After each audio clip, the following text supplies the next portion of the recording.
তার একটা অসৎ উদ্দেশ্য ছিল, এটা আমার পরিবার মনে করে। তো আমাকে কেন ডাকবে, ওনার তো আমাকে ডাকার কোনো এখতিয়ার ছিল না।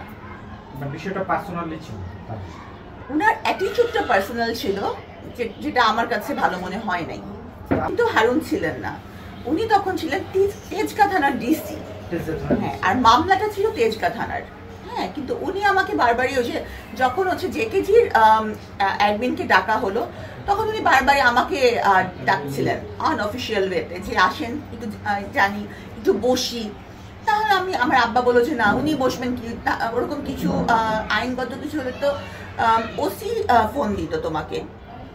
তখন আমি সারা দিইনি এবং আমি যাইও নি। আর আমি ভেবেছি যে আমার কি হবে, আমার তো কিছুই নাই, আমি তো এটাতে সম্পৃক্তই না। কিন্তু উনি যে এত বড় একটা নাটক মানে করবেন, মানে গেম খেলবেন, এটা আমার জানা ছিল না। মানে তার এই যে সে আপনাকে সে ডাকতেই পারে, তাই না? না, উনি আমাকে ডাকতে পারেন না, অফিসিয়ালি ডাকতে পারেন জিজ্ঞাসা বা কোনো ধরনের যদি আপনার বিরুদ্ধে অভিযোগ থাকে অফিসিয়ালি, কিন্তু আসলে তার ডাকাটা কি রকম ছিল আপনার কাছে কি মনে হচ্ছে? অফিসিয়ালি তো উনি আমাকে ভাবে ডাকতে পারেন না।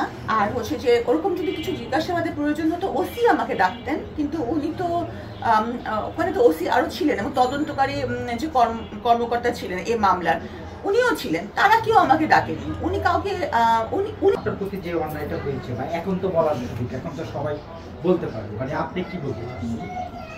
উনি একটা নাটক করেছেন, আমি এটাই বলতে চাই, এবং সেই নাটকে একটা মানে পাবলিক ফোকাস এবং গণমাধ্যমকে ভীষণভাবে বিভ্রান্ত করা হয়েছে। গণমাধ্যম থেকে সেটাই দেখবে যেটা ওনাদেরকে দেখানো হবে। রিমান্ড থেকে বের হয়ে উনি যেটা বলবেন সেটাই গণমাধ্যম মেনে নেবেন, কারণ রিমান্ডের ভিতরটা গণমাধ্যম ঢুকতে পারছে না। তো উনি যেভাবে দেখাতে চেয়েছেন, উনি সেভাবে ওনার কার্যকলাপে সফল হয়েছিলেন। হ্যাঁ, তো আমার মনে হয় যে, এবং পরবর্তীতে আমি যখন কারাগার থেকে বের হলাম, তখন পর্যন্ত কিন্তু উনি ওনার মানে শত্রু যে ভাবাপন্ন মন ওনার আমার প্রতি, সেটা কিন্তু ছিল। যে কি উনি হচ্ছে আমার বইটা বাজেয়াপ্ত করানোর একটা চেষ্টা করেছিলেন। উনি বলছেন সাবিনাকে আবার ধরা হোক, কারণ সে মিডিয়ার সামনে বেশি বকবক করছে, মানে ওনার একটা অ্যাটিটিউড এরকমই।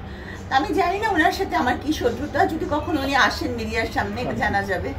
পার্সোনালি কোনো কিছু ছিল কিনা, কারণ তাহলে উনি আপনার প্রতি কেন এই ধরনের পার্সোনাল অ্যাটাক করছে, এটাই তো জানতে হবে। মানে পার্সোনাল উনি কেন, আমি বলতে পারবো না। হয়তো উনি ডেকেছেন 3 বার, তাও আমি চাইনি, এটা ওনার ইগোকে হার্ট করতে পারে।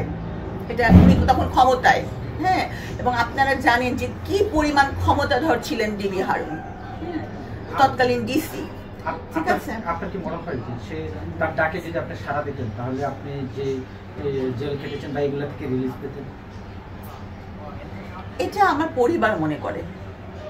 হ্যাঁ, যে মানে, কিন্তু আমি একটা রেসপন্সিবল পার্সন হয়ে, যেহেতু উনি উপস্থিত নাই, ওনার সম্পর্কে আমি আন্দাজের উপরে কোনো কথা বলতে রাজি না।